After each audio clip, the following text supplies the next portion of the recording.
Hi everybody, today I'm going to talk to you about our STEM project. Our STEM project is about SDG 12, that is about responsible consumption and use of natural resources. Nowadays, we live in a population that we really don't know how to use all our resources. And that's why we have a lack of many resources like water, like food, and in the future, our future generations, they're not going to have like all the resources that today we have. So we need to act today for our future. That's why me and my team decided to make some interviews to many people in the school, like students, teachers, etc., for asking them ideas for for recycling or ideas for how to use the resources better that give us the school, like the resources that give us the school. So yes, I think we are going to make a lot of interviews and we are going to try to make a change for this world. Thank you. Hi, today we are with Diego Cortés. Okay, Mr. Diego, we have some questions for you. Sure. Number one is there is any procedure of recycling in the school? Yes, there are a couple of recycling procedures at school. Whenever you've visited the cafeteria, you've noticed that before you empty your dishes, there is an area where you can separate wastes, because that's good for composting, and then on the other side, you can just toss away any napkins, any dirty stuff. So that's one of the procedures, and also in every classroom there is a recycling bin, which helps us to reduce or reuse all the materials that we have at school. Okay, our second question is how does responsible consumption contribute to the school's protection? Yeah, the school can be protected. I would say they can save money, they can save materials whenever we do this kind of processes. For example, whenever there's a lot of waste from food, that could be reused as composting strategies for the school garden. That could be one thing.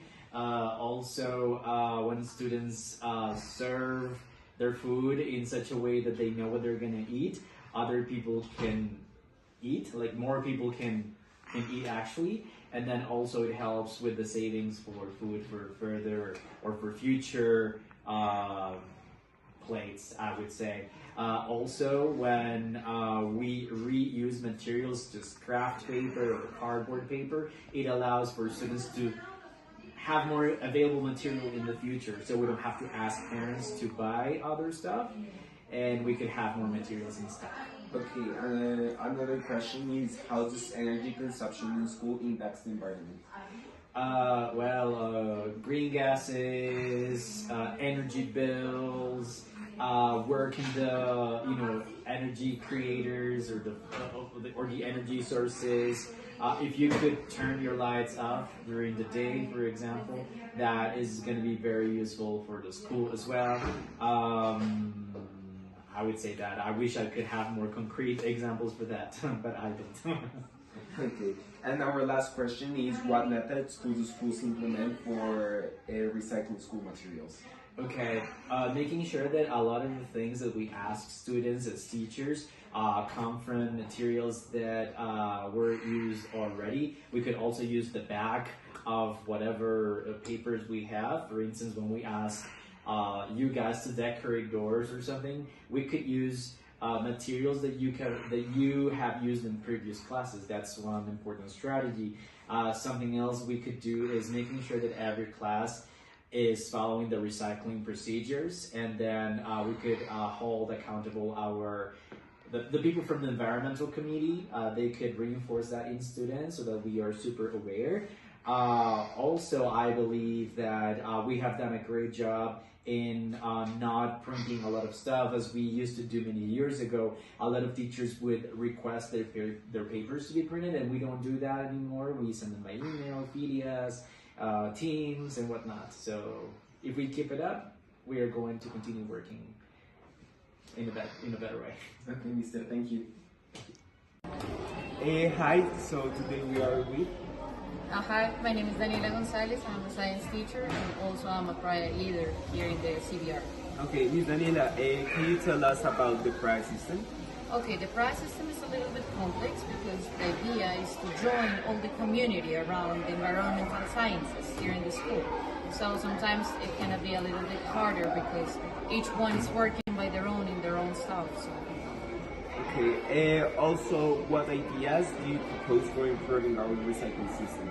Okay, for improving our recycle system, we have been talking with all my environmental committee that first we have to be a little bit more conscious about the situation and try to reduce the usage of some plastic containers, a lot of paper and all that stuff. If we can recycle something, that will be great.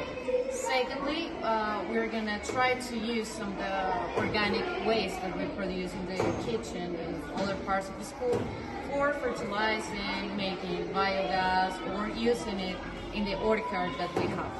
Okay, and how does responsible consumption contribute to the school's protection? Okay, not only my responsible consumption is just a thing that is supposed to be for everybody here in the school.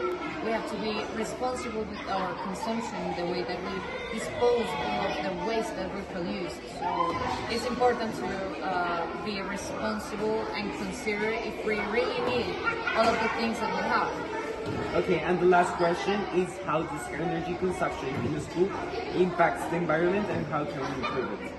Well, that is a really good question because if you notice, we are surrounded by wetland, that is the Torca Guaymara wetland. So it is important for us to reduce the consumption of energy, particularly electrical, because you know how the electrical energy that we use is produced. We use a lot of water producing it and wasting a lot of time of it. So it is important for us to reduce the consumption of electrical energy here in the school. Okay, thank you. Thank Hi, today I'm with. Luis Eduardo Rivas, the head of the school at the regional school. Okay, thank you. Today we would like you to ask you some questions.